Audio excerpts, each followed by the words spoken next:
Meus queridos irmãos, quero saudá-los com a graça e a paz de nosso Senhor e Salvador Jesus Cristo. Amém? Privilégio para nós, da parte do Senhor, podermos nos encontrar aqui mais uma vez para oferecer ao nosso Deus o nosso sacrifício de louvor. Nosso coração transborda de intenso júbilo, porque de fato o Senhor nos concede esse prazer. Gostaria de convidar os amados irmãos para se colocarem de pé em reverência ao Deus da palavra e que pudessem estar abrindo a Sagrada Escritura no Salmo 99. Eu estarei lendo. Os meus queridos irmãos, por gentileza, estejam acompanhando a leitura que faremos. Salmo 99. Para vocês que estão aqui, falar com a máscara atrapalha muito? Dá para entender claramente? Confesso que é um negócio assim, só a graça de Deus, né? Tentaram nos amordaçar, um bichinho tão pequeno. Amém? A palavra do Senhor no Salmo 99, assim nos diz: reina o Senhor, tremam os povos, Ele está entronizado acima dos querubins, abale-se a terra. O Senhor é grande em Sião e sobremodo elevado acima de todos os povos. Celebrem eles o teu nome, grande e tremendo, porque é santo. És Rei poderoso que ama a justiça. Tu firmas a equidade, executas o juízo e a justiça em Jacó. Exaltai ao Senhor nosso Deus e prostrai-vos ante o escabelo de seus pés, porque Ele é santo. Moisés e Arão entre os seus sacerdotes, e Samuel entre os que lhe invocam o nome, clamavam ao Senhor, e Ele os ouvia. Falava-lhes na coluna de nuvem. Eles guardavam os seus mandamentos e a lei que lhes tinha dado. Tu lhes respondeste, ó Senhor, nosso Deus. Foste para eles Deus perdoador, ainda que tomando vingança dos seus feitos. Exaltai ao Senhor nosso Deus e prostrai-vos ante o seu santo monte, porque santo é o Senhor nosso Deus. Aleluia! Bendito e louvado seja o Senhor. Nós vamos continuar nesse mesmo espírito de louvor, de adoração ao Senhor. Vamos estar orando agora. Eu gostaria de convidar a missionária Jeane para nos dirigir a Deus numa oração em voz audível.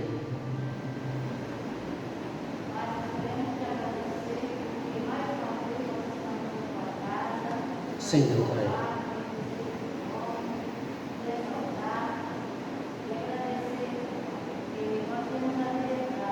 Sim, Deus.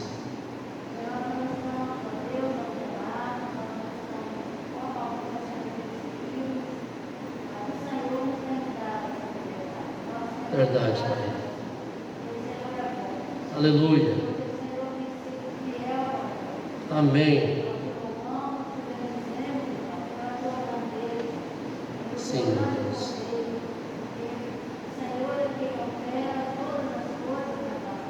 É verdade, Deus. Sim, meu Deus. Aleluia. Bendito seja teu nome. Sim, Senhor.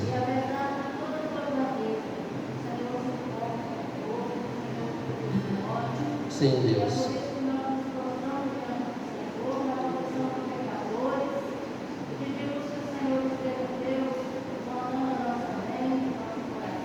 Sim, Senhor.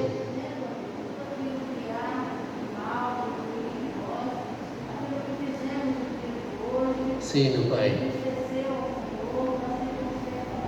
Sim, Senhor.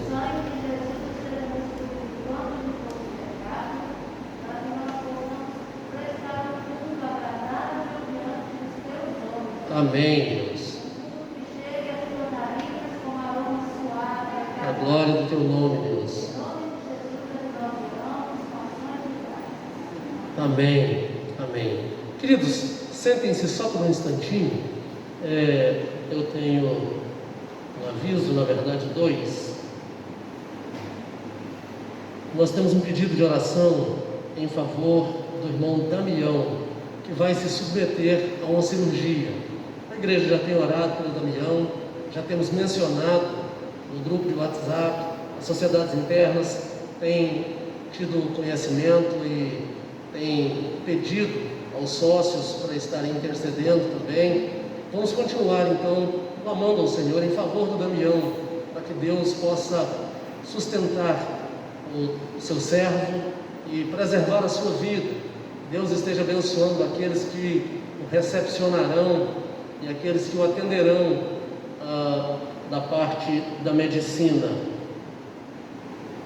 E o outro aviso é com relação à ceia do Senhor. No próximo domingo, no culto à noite, nós estaremos celebrando a ceia do Senhor juntos depois de um longo e tenebroso inverno, não é verdade? Então será um grande privilégio podermos estar juntos para participarmos da ceia do Senhor. Vamos louvar ao Senhor sob direção do Ministério de Música, e se os irmãos puderem então se colocar de pé, para que possamos assim louvar melhor, cantar melhor, queiram por gentileza.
sentar, queridos.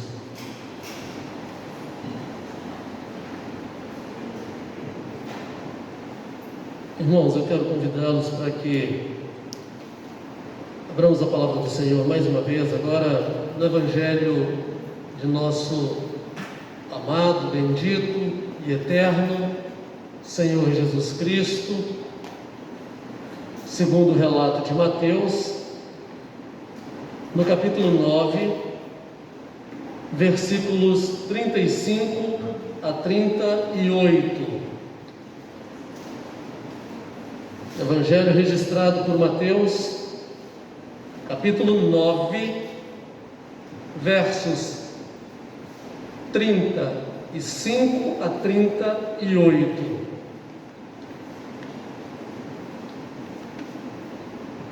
Amém? Assim nos diz a Sagrada Escritura, queridos, nesse texto. E percorria Jesus todas as cidades e povoados, ensinando nas sinagogas, pregando o Evangelho do Reino e curando toda sorte de doenças e enfermidades. Vendo ele as multidões, compadeceu-se delas, porque estavam aflitas e exaustas, como ovelhas que não têm pastor. E então se dirigiu a seus discípulos: a seara, na verdade, é grande, mas os trabalhadores são poucos. Rogai, pois, ao Senhor da seara, que mande trabalhadores para a sua seara. Até aqui, queridos. Vamos orar mais uma vez. Bondoso e eterno Deus, damos-te graças pela oportunidade que o Senhor nos concede para mais uma vez estarmos diante do Senhor e em torno da Tua Palavra, com vistas a oferecer-te, Deus, louvor e adoração, convictos de que tão somente o Senhor é digno de ser louvado, de ser adorado, enaltecido, glorificado. Damos-te graças, Pai, porque, mercê da Tua bondade, as nossas vidas têm sido preservadas e temos experimentado da riqueza das Tuas bênçãos que copiosamente têm sido derramadas sobre as nossas vidas. Louvamos ao Senhor, meu Pai, porque o Senhor não nos tem permitido experimentar a escassez, mesmo em dias tão difíceis, e especialmente temos experimentado da manifestação do Teu amor abundantemente derramado sobre as nossas vidas. Queremos agradecer-te, Pai, porque nos dás, sobretudo, o perdão dos pecados, assegurando-nos a vida eterna através do sacrifício de Teu Filho Jesus Cristo. Te bendizemos, ó Deus, pela liberdade que continuamos tendo em nossa nação para oferecer ao Senhor culto de louvor e adoração. Rogamos ao Senhor, meu Pai, jamais permita venha a ser tolhida a liberdade da igreja para manifestar, ó Deus, a sua fé e oferecer ao Senhor o louvor que lhe é devido, a adoração que se presta tão somente ao Criador de todas as coisas, que é o Senhor. Bendito e eterno Pai, nós te damos graças porque nos tens suprido em cada uma de nossas carências. Te damos graças, Deus, porque novamente podemos voltar a congregar, e a despeito das restrições, nós agradecemos ao Senhor porque nos permites destinar este tempo para expressar a nossa gratidão e oferecer-te a nossa adoração. E agora nós clamamos ao Senhor: visita também aqueles que estão em casa, mas que também cultuam ao Senhor, acompanhando-nos, ó Deus, por essa via aberta pelo Senhor, por esse instrumento que nos possibilita adentrar o lar dos Teus servos, e por essa transmissão ao vivo levar-lhes também a Tua palavra. e possibilitar-lhes também que cultuem ao Senhor, que ofereçam ao Senhor o seu culto. Deus, em nome de Jesus, nós suplicamos ao Senhor, cativa a nossa mente, o nosso coração ao trono da Tua graça e da Tua glória, e não permita, Deus, que deixemos de entender aquilo que Tu queres falar ao nosso coração. Assista-nos, ó Deus, na nossa pequenez, na nossa fragilidade, na nossa fraqueza, e concede-nos a capacidade para receber a Tua palavra e para aplicá-la à prática das nossas vidas, visando, acima de tudo, o louvor do Teu nome e ainda visando a edificação das nossas vidas. Ó Pai, no nome precioso de Jesus, assista os nossos irmãos que estão enfermos, nós clamamos. Mantém sobre eles a Tua destra e libera sobre eles, ó Deus, a Tua cura, para a glória do Teu nome e para o bem-estar e a alegria dos Teus servos e de suas famílias. Santo e eterno Deus, visita, Senhor, a nossa cidade, visita o nosso estado, visita a nossa nação com a manifestação da Tua misericórdia. Sabemos, ó Deus, que o Senhor tem dado ouvidos, tem dado vazão à voz do Teu povo que clama, que ora nestes dias. Rogamos ao Senhor, ser servido, Pai, de continuar ouvindo as orações da igreja, ouvindo a intercessão do Teu povo em favor da nossa pátria. Pedimos ao Senhor, se assim agrada ao Senhor Todo-Poderoso, que o Senhor, ó Deus, determine a cura desta enfermidade, que o Senhor, ó Pai, permita a Tua igreja poder voltar, ó Deus, à sua prática cultica como dantes, e o Teu rebanho às suas tarefas anteriores, ao modelo de vida, ó Deus, onde os filhos podiam ir à escola, e onde as famílias podiam se visitar e cuidar umas das outras. Rogamos ao Senhor, em nome de Jesus, que o Senhor nos assista e nos conceda esta dádiva para a glória do Teu nome. Todavia, se assim o Senhor não é servido, habilita a igreja, Deus, a enfrentar as dificuldades deste novo modelo de vida, para que o Teu povo não venha perder a fé, para que nenhuma das Tuas ovelhas venha se desgarrar dos Teus caminhos e do Teu aprisco. Deus, em nome de Jesus, assista a Tua igreja com a Tua presença, que a despeito, ó Deus, da realidade ou não do templo, o Teu povo seja o templo do Espírito Santo.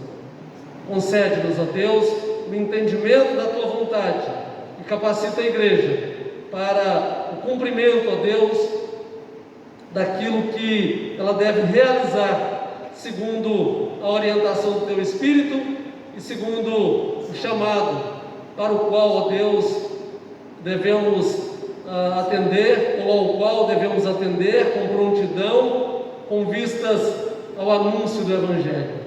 No nome de Jesus, nosso Senhor e Salvador, é que nós oramos. Amém. Queridos irmãos,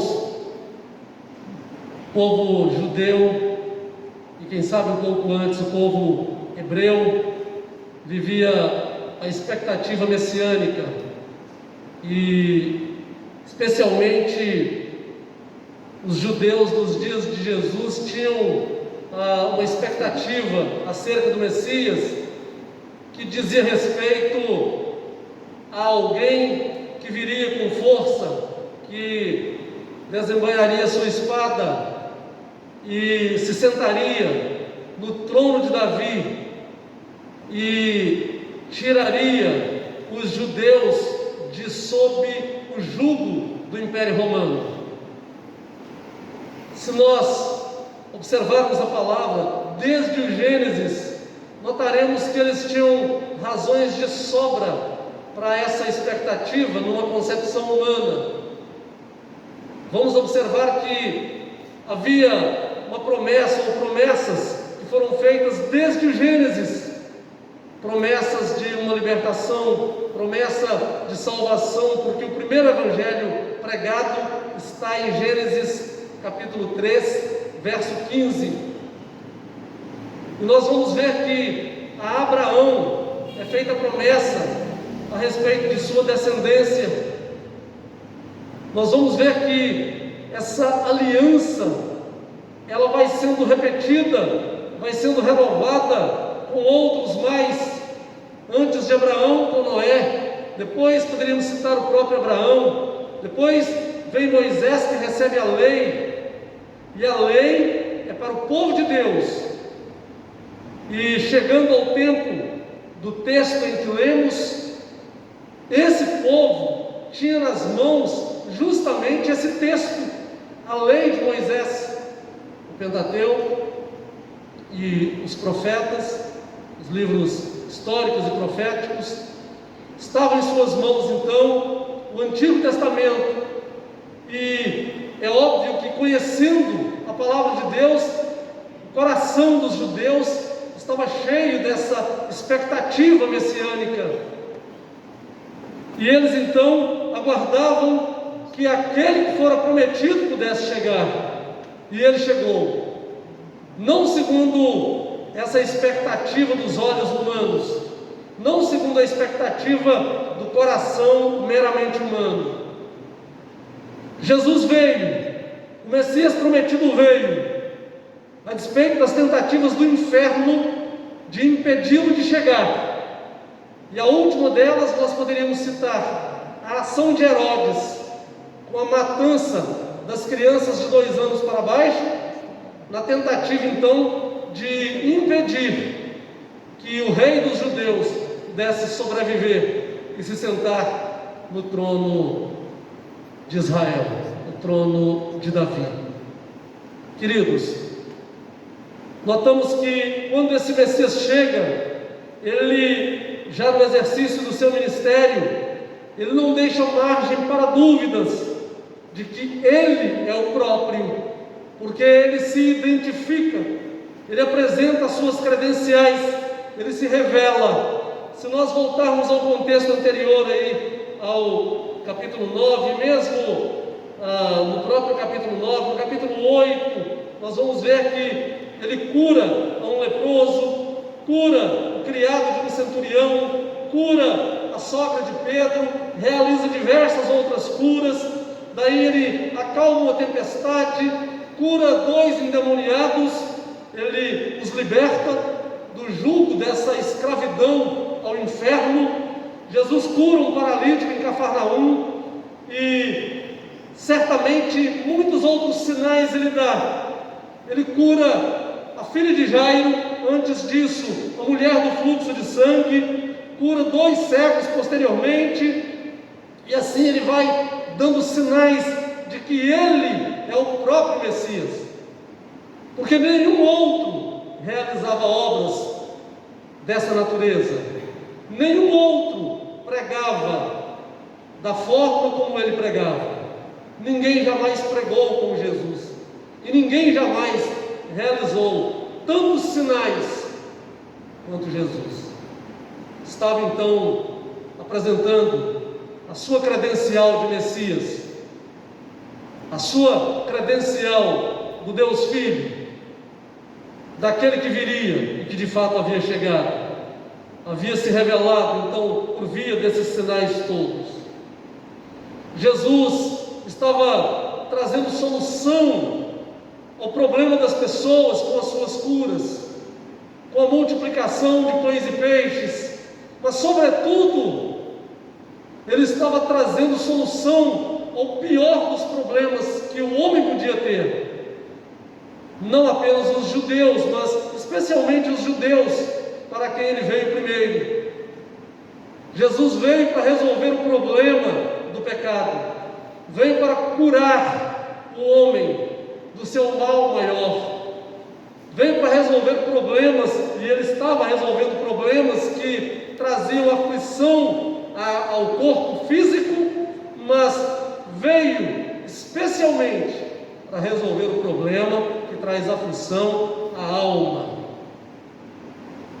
resolver o problema que homem nenhum poderia resolver, e que o homem não podia conviver com ele, não poderia morrer nesse estado. Jesus veio para curar a alma, para libertar dos efeitos do pecado. E nós observamos, fazendo um paralelo do mundo nos dias de Jesus, da Judéia, da Galileia, da Samaria e de todo o mundo nos dias de Jesus, com o mundo do nosso tempo, nós poderíamos afirmar que as necessidades do homem são as mesmas, os problemas do homem são os mesmos, não mudou, exceto que agora o homem tem idealizado novas maneiras de pecar. Existem formas de atrair o pecado, de se inserir nesse contexto de pecado que naquele tempo não existiam. Mas o pecado é o mesmo, gera a mesma morte, continua pagando o mesmo salário do pecado, porque o salário do pecado é a morte. A mesma coisa, as dores do homem são as mesmas, suas necessidades e carências são as mesmas. Jesus apresentou o Evangelho, ele veio para trazer as boas novas do Evangelho, e por fim se apresentar como sendo pessoalmente as boas novas da salvação, da vida eterna. O mundo dos dias de Jesus precisava do Evangelho. O mundo dos nossos dias precisa do Evangelho. Jesus nos apresenta no texto que lemos a maneira correta de evangelizar as pessoas. E eu queria falar precisamente sobre isso, sobre a evangelização no estilo de Jesus. Jesus tem um estilo peculiar de evangelizar e ao mesmo tempo simples. E a igreja precisa dar atenção ao formato da evangelização realizada por Jesus e repetir esse formato de evangelização. A igreja, como instituição, como organização, pode até estar bem, mas eu perguntaria, e no exercício de sua principal função, exceto a de prestar culto a Deus, porque o homem foi criado para isso, para gerar a glória de Deus, mas no que tange ao anúncio das boas novas, a uma evangelização completa, porque evangelizar é muito mais do que proclamar a palavra, é muito mais do que distribuir um folheto ou alguns folhetos. Evangelizar é levar a pessoa a conhecer a Deus, conhecer a salvação por meio de Jesus, de uma maneira mais completa, mais plena. Não adianta, por exemplo, dizer ao mendigo que Jesus o ama e que Jesus pode saciá-lo, Jesus pode resolver o problema da sua fome e da sua sede, se ele continua lá, sentado na calçada, ao léu, à margem da vida, à margem da esperança, à margem de qualquer expectativa, à margem da alegria, à margem da felicidade, à margem da possibilidade de uma vida social, à margem do retorno ao seio familiar. Dizer para ele que Jesus mata a sua fome, sem levar para ele um pedaço de pão, eu diria que esse evangelho é um evangelho impotente, porque Jesus nos ensina isso. Ele disse aos seus discípulos: dai-lhes vós mesmos de comer, quando quiseram despedir a multidão faminta para atravessar o deserto. E ele disse: dai-lhes vós mesmos de comer. A evangelização no estilo de Jesus é um pouco diferente, e nós, meus amados irmãos, muitos ou poucos, precisamos atentar para isso e precisamos aproveitar o tempo. Eu penso e creio que a igreja brasileira, num verdade, num tempo em que não havia um vírus perseguindo a raça humana, com o propósito de trazer a extinção da raça humana, a igreja se acomodou a igreja se acovardou. Nós agora estamos aí ressentidos por não poder congregar, por não poder ver o pai, ver a mãe, ver o filho, enfim, ver os amigos. Não podemos nos visitar por causa do risco do contágio e evitamos aglomerações, quando tudo que mais desejamos é estar com as pessoas. Talvez a gente não valorizasse tanto isso antes. Agora a gente sabe o valor que tem essas coisas, por mais simples que possam ser. Visitar a mãe. Mãe, depois eu vou. Pai, depois eu vou. Estou passando aí qualquer hora.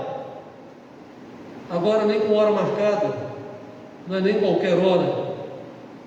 Precisamos nos despertar, porque afinal de contas pode ser que sem esse despertamento a lição da pandemia não serviu para nada.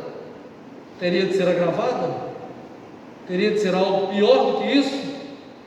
Irmãos, considerando então a evangelização no estilo de Jesus, em primeiro lugar, ela é baseada na compaixão. Jesus tem compaixão por aqueles que carecem do Evangelho. Jesus tem compaixão por aqueles que precisam de um encontro com Ele. Jesus tem compaixão por aqueles que precisam conhecer a palavra, precisam se alimentar da palavra, precisam ser marcados pela palavra, precisam ser transformados pela verdade.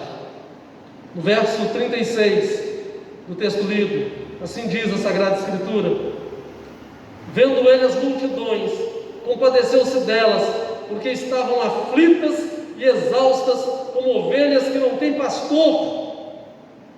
Era assim que estavam as pessoas, era assim que estavam as multidões nos dias de Jesus, e ele teve compaixão daquelas pessoas, e ele as comparou como ovelhas que não têm pastor.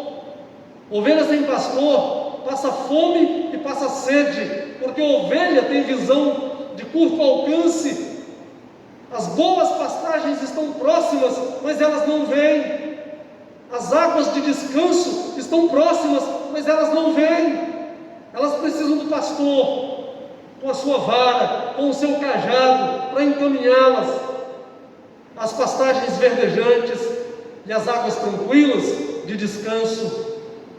Jesus olhou para aquelas multidões e percebeu que elas estavam assim, famintas, sedentas, como ovelhas que não têm pastor.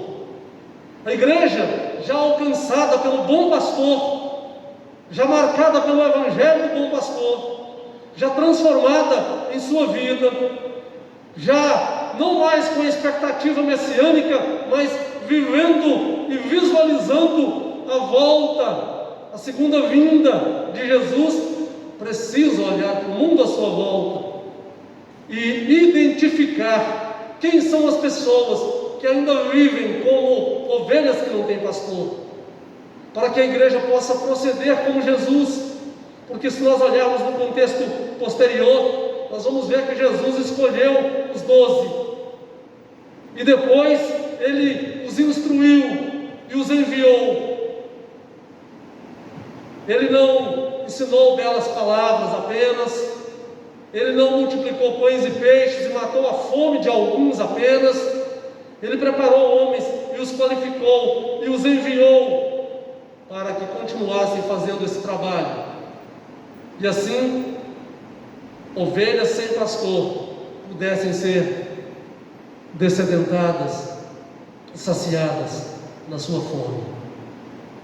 Igreja de Pancas, nós, meus amados irmãos, precisamos realizar essa obra. Estava falando para um dos evangelistas essa semana. A minha tristeza, e eu falo isso humanamente, porque eu sei que Deus tem propósito na pandemia. Deus tem propósitos pré-estabelecidos com tudo isso.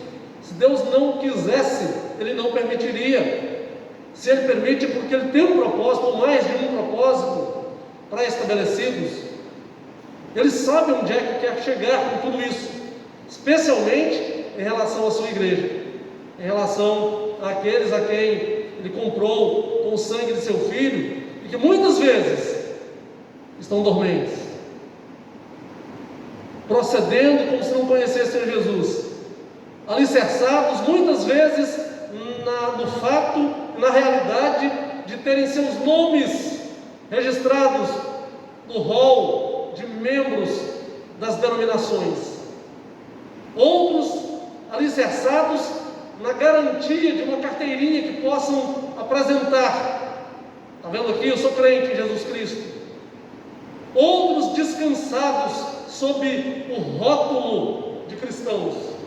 Eu quero dizer que isso não muda nada, isso não altera em nada, se o coração não estiver comprometido, se a alma não estiver comprometida, se o ser não estiver comprometido, se não entendermos que somos servos. Servo só serve se cumprir o seu propósito, que é servir. Não tem serventia um servo que não serve. Precisamos servir. Estamos servindo. Fomos chamados para servir. Se o nosso Senhor veio para servir e não para ser servido, quanto mais nós, seus súditos, muito mais nós fomos chamados para servir. Precisamos servir. Precisamos ter compaixão das pessoas. A igreja precisa se despertar e realizar aquilo que ela tem como função, como papel, como uma das prioridades. Precisamos estar atentos, irmãos. A evangelização do estilo de Jesus pressupõe isso, pressupõe a consideração da compaixão. Uma igreja que não se compadece, não cumpre o seu propósito, não está funcionando como igreja. Pode até ter nome de igreja, mas não é igreja. E de mais a mais, não existem igrejas. Existe apenas uma igreja, integrada pelos lavados e remidos no sangue do Cordeiro. Não, mas qual é a denominação? Não estou falando de denominação, estou falando de gente transformada por Jesus. Gente que está aqui, gente que está ali, gente que está acolá, e em todo lugar tem gente que não tem nada a ver com esse povo. Não faz a menor diferença. Se tivesse sido transformado por Jesus, faz parte da igreja. Só tem uma igreja, a igreja de Cristo. E a igreja de Cristo está espalhada pela terra, nas mais diversas denominações. Em todo lugar tem gente de Jesus, o trigo, mas tem gente do inimigo, o joio. Em todo lugar, em toda denominação, infelizmente. Por quê? Porque as denominações são integradas por homens, e os homens são falhos, os homens são carnais. Em segundo lugar, a evangelização no estilo de Jesus é baseada na oração. Vai se basear na compaixão, mas não vai dissociar da oração. No verso 38 diz a palavra: rogai, pois, ao Senhor da seara que mande trabalhadores para a sua seara. Às vezes nós ficamos orando, não é verdade? Nós ficamos orando: Senhor, manda trabalhadores, a tua palavra ensina, manda trabalhadores. Mas não fala assim: Senhor, eis-me aqui, envia-me a mim. Eu não sirvo para nada, eu não sei falar, eu não sei cantar, eu não sei nada, mas eu sei que tudo quanto o Senhor quiser, eu farei. Eu farei. Jesus só quer gente que se disponha. Ele não quer gente qualificada. Ele não chamou nenhum qualificado. Ele passa na coletoria e pega um ladrão, né? Porque é assim. Era assim. O publicano era tido por ladrão dentre os judeus, e Mateus era publicano. Jesus vai lá e chama um que o povo não quer, mas para ele serve. Aí ele vai lá e chama os pescadores. Os caras não sabiam nem pescar direito, porque teve uma oportunidade de passar a noite pescando, e Jesus chegou e falou assim: joga a rede ali, ó. É claro que eles sabiam, não é? Mas eu quero dizer que por si sós eles não poderiam fazer nada. Aliás, vale sempre a pena lembrar, né, Florisvaldo? João 15, verso 5, a parte B desse versículo 5 do Evangelho de João, no seu capítulo 15: sem mim nada podeis fazer, disse Jesus. Sem mim nada podeis fazer. O pescador, até o pescador, por mais que seja um homem simples, no exercício da sua profissão, precisa de Jesus. Porque se Jesus quiser que ele pegue peixe, ele vai encher o barco. como aconteceu na ocasião que estou me referindo. Irmãos, é preciso que a igreja se envolva com a oração, a igreja ore pelas pessoas, a igreja ore para que Deus a use, mas a igreja se apresente para ser usada. Eu estava falando ontem por telefone com o Robinho, e falando sobre o ministério, sobre a nossa tristeza em face desse ano ter sido um ano complicado e nos impediu de muitas coisas que havíamos programado, aos trabalhos, nas congregações, num outro formato, com um viés um pouco diferente, e não pudemos realizar, porque logo em março nós fomos impedidos pelo bom senso, não por uma lei, não por uma determinação, impedidos no sentido de considerar a saúde e a vida dos irmãos e evitar as aglomerações. Nesse sentido, irmãos, não houve impedimento. A Constituição Federal nos assegura o direito de culto na nossa pátria. Ninguém proibiu, não houve esse tipo de coisa, né? Houve por parte de muitas denominações essa prudência. Infelizmente não foi todas ou não foram todas que deram ouvidos, mas Deus é misericordioso, Deus é gracioso, Ele sabe todas as coisas e Ele tem cuidado, apesar de que em muitos lugares morreram muitos crentes por causa disso, né? Teve uma igreja de 46 pessoas naquela denominação se contagiaram, alguns morreram. Em Brasília foi o caso de pessoas morrerem. Teve situações em que o próprio pastor morreu, ou os pastores, né, morreram, porque não foi um pastor só que morreu no Brasil. Estou falando só de Brasil, irmãos, não estou falando de lugares por aí afora no mundo, não. Mas faltou bom senso, né? Às vezes a gente brinca com Deus está mostrando, Deus ensina na palavra, e a pessoa pega sempre o texto errado e faz a aplicação errada, né? É o texto tirado do contexto. Quando alguém prega a palavra usando um texto fora de contexto, ele tem um pretexto. É só isso. E nós precisamos assim buscar do Senhor essa direção. A evangelização no estilo de Jesus considera a oração, não despreza a oração. E eu dizia ao Robinho sobre a minha preocupação com o meu filho. Eu tenho mais filhos, mas comigo hoje está o Abner, e eu tenho a obrigação de encaminhá-lo. Eu não sei o que o Abner será, mas Deus sabe, e ele será o que Deus quiser. Como eu não sei, eu vou oferecendo para ele as condições possíveis, né? Não posso oferecer todas, mas especialmente aquelas em que ele possa ser instrumento nas mãos de Deus. O que eu posso oferecer para isso é o que eu ofereço, para ele ser instrumento nas mãos de Deus. Como é que Deus vai usar esse instrumento? Ele sabe. Se quiser torná-lo um médico para usá-lo na medicina, Ele o fará. Mas se quiser fazer dele um evangelista, é um evangelista que ele será. Se quiser torná-lo pastor, ele será muitas vezes melhor do que o pai dele, porque o pai dele, coitado. Mas tudo que faço visa encaminhá-lo para servir a Deus primeiro. Deus faz dele o que Ele quiser, porque ele pertence a Deus, não é o pai dele. E ao pai dele cabe, e o pai dele é obrigado, para agir com responsabilidade, a encaminhá-lo no temor do Senhor. No temor do Senhor. O que Deus fará dele é com Deus. Nós oramos. Só que nós ensinamos: se prontifique, estenda a mão, se apresente. Sou limitado, cheio de falhas, defeituoso, mas eis-me aqui, Senhor. Usa-me a mim, se eu servir. E Deus pode nos transformar no que Ele quiser. Nós precisamos orar para que Deus mande trabalhadores para a sua seara, e precisamos nos oferecer para ser esses trabalhadores na nossa oração.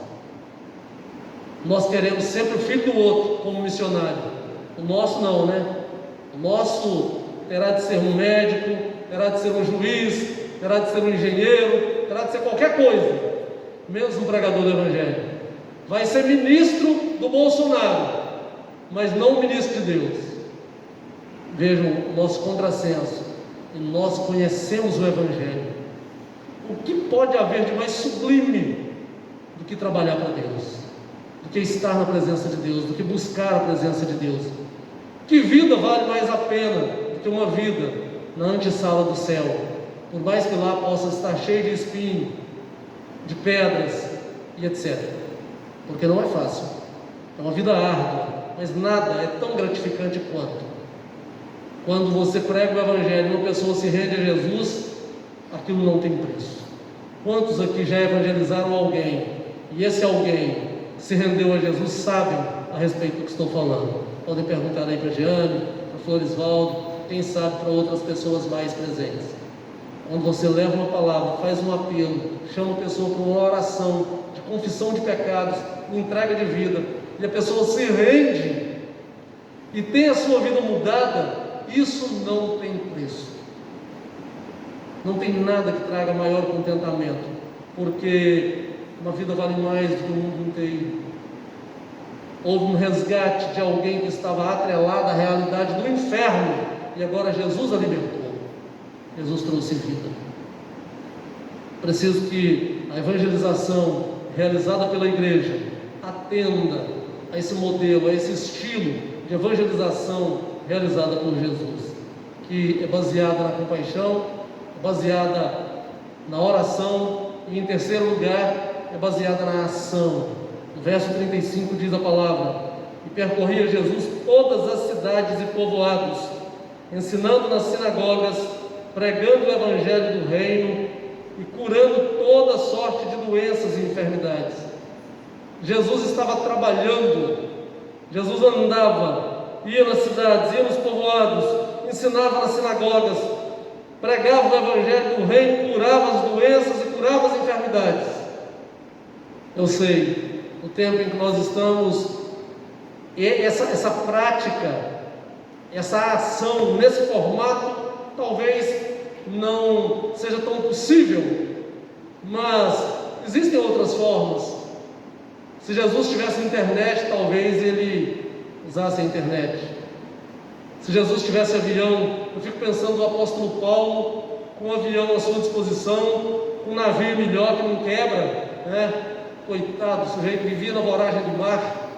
Se Paulo tivesse internet, celular, tablet, se tivesse um notebook, eu fico imaginando um missionário qual nunca houve, nem antes nem depois, sem nenhum dos recursos que nós temos hoje.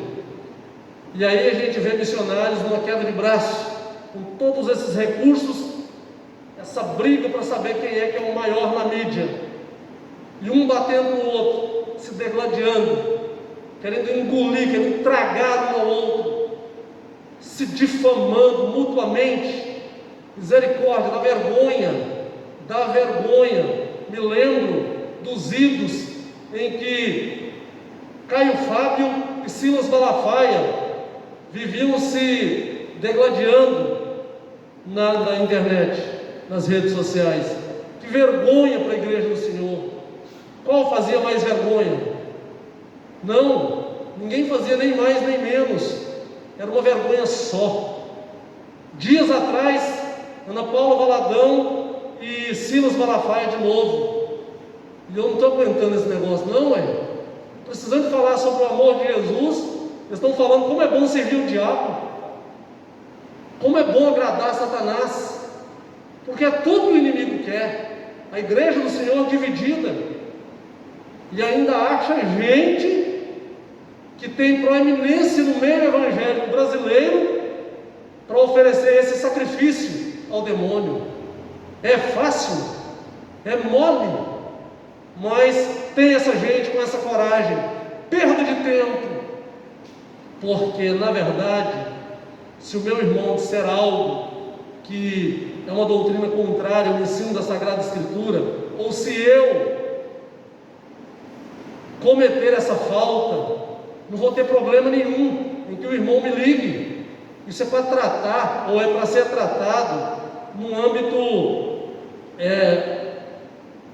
particular, individual. Não tem que ir para a rede social e expor o irmão. Por que eu exponho o irmão então? É óbvio, é uma coisa só. A minha denominação é melhor, a minha denominação é que ensina a verdade, a outra não serve, a outra não presta, o pastor tal não vale nada. E eu estou citando esses nomes porque isso é público, isso é público. Não estou batendo em ninguém gratuitamente, não. É público. Você encontra tudo isso até hoje. É só procurar. Só entrar na internet, vai achar essa coisa errada toda. Agora, qual é o meu problema? Não tem problema nenhum com nenhum. Nem com Caio Fábio, nem com Malafaia, nem com Ana Paula Valadão, e nem com ninguém. Eu tenho uma dificuldade com essa situação da gente perder a noção de quem é em Cristo Jesus. Em Cristo, nós somos servos. Servos. Se alguém pode bater no púlpito, é o Senhor, Ele não anda batendo. Se alguém quer arrogar a verdade para si, ou pode arrogar a verdade para si, é o Senhor Jesus. Só Ele. A igreja, meus amados irmãos, precisa de agir, mas precisa de agir num outro viés, considerando que, de fato, quem precisa ser alcançado continua lá fora, perdido. A ação da igreja não deve ser essa competição entre denominações. A ação da igreja tem de ser coesa, no sentido de alcançar aquele que ainda não foi visitado pela graça. A igreja precisa pensar nisso. A igreja precisa evangelizar, atendendo ao modelo e ao estilo demonstrados por Jesus. Uma igreja capaz de basear a sua evangelização na compaixão, na oração e na ação. Precisamos fazer isso, irmãos. Precisamos fazer isso. Agora, é extremamente necessário que nós tenhamos testemunho em casa e fora de casa. Preciso que a nossa vida seja pautada na verdade. Preciso que tenhamos domínio próprio. Preciso que nos abstenhamos de tudo que possa levar-nos a dar mau testemunho, tudo que possa fazer com que o mundo, tomando conhecimento, tenha aversão pela igreja, aversão pelo Evangelho. Nós não podemos permitir que o nosso testemunho leve o mundo a entender que o mundo é melhor do que a igreja. O testemunho da igreja precisa ser fiel e autêntico para impedir que o mundo entenda que lá fora seja melhor do que aqui. Aqui precisa ser melhor. O testemunho da igreja precisa ser fiel e autêntico a ponto de cada crente poder fazer às claras o que faz no escuro, poder fazer na rua o que faz dentro dos carros, poder fazer na sua cidade, na presença das pessoas, o que faz nas outras cidades, longe da família e longe dos irmãos da fé. O testemunho do crente precisa ser assim, porque não adianta esconder do pastor, esconder da esposa, do marido, da igreja, da família, dos amigos. Jesus nos vê o tempo inteiro. E a igreja tem uma missão, além da missão principal de gerar a glória de Deus, a missão de alcançar o perdido. O perdido continua lá fora, como ovelha que não tem pastor. Jesus quer levantar no nosso meio esses pastores de um rebanho perdido. Que Deus nos dê graça, tenha misericórdia de nossas vidas e nos use ao seu bel prazer, para a glória do seu nome e o alcance dos perdidos, em nome de Jesus. Amém? Convido o Ministério de Música para nós estarmos encerrando com mais um cântico. Após o cântico nós estaremos orando, encerrando assim o nosso culto ao Senhor. Vamos ficar de pé para louvarmos ao Senhor, irmãos?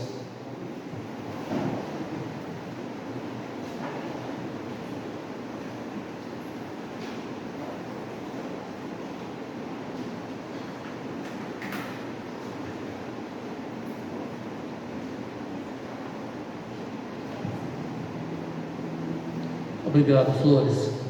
Os irmãos que vieram preparados para a entrega dos seus dízimos e fazerem suas ofertas voluntárias, têm toda a liberdade para virem ao gasofilas que está aqui ao lado da mesa, durante este último cântico.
está orando e em seguida estaremos impetrando a bênção apostólica. Deus, Tu és maravilhoso. Glória te damos, graças te damos, Senhor, por essa noite que o Senhor nos concede. Amém. Muito obrigado, Senhor Jesus, pelo guardar das nossas vidas. Sim, porque sabemos que as Tuas mãos estão estendidas sobre nós. E te pedimos, Pai, nessa noite, alerta o nosso coração, o nosso pensar, para que sejamos fiéis testemunhas do Senhor, que venhamos nos doar realmente para as Tuas obras, Senhor, para que o manifestado, Senhor, venha cada dia sobre nós. Deus, em nome de Jesus, eu te agradeço pela minha família, pela minha igreja, Pai, por todos os irmãos aqui, Senhor, porque nós sabemos que nós somos a igreja do Senhor. Amém. Deus, graças te damos pela oportunidade de estarmos aqui te adorando, te cultuando, porque nós sabemos que o Senhor é o Deus que merece toda a honra, toda a glória. Amém. Deus, muito obrigado. Guarda-nos, Pai, essa noite, que venhamos ter, Pai, sonhos em que sejamos sempre chamados, advertidos sempre do Senhor, Pai. Amém. Graças te damos por tudo, e em o nome de Jesus nós te agradecemos. Amém. Amém. E agora, meus amados irmãos, que a graça e a paz de Cristo Jesus, nosso Senhor e Salvador, que o amor de Deus, nosso eterno e amado Pai, que a doce comunhão e as mais ternas consolações do Espírito Santo de Deus sejam convosco hoje e pelos séculos dos séculos.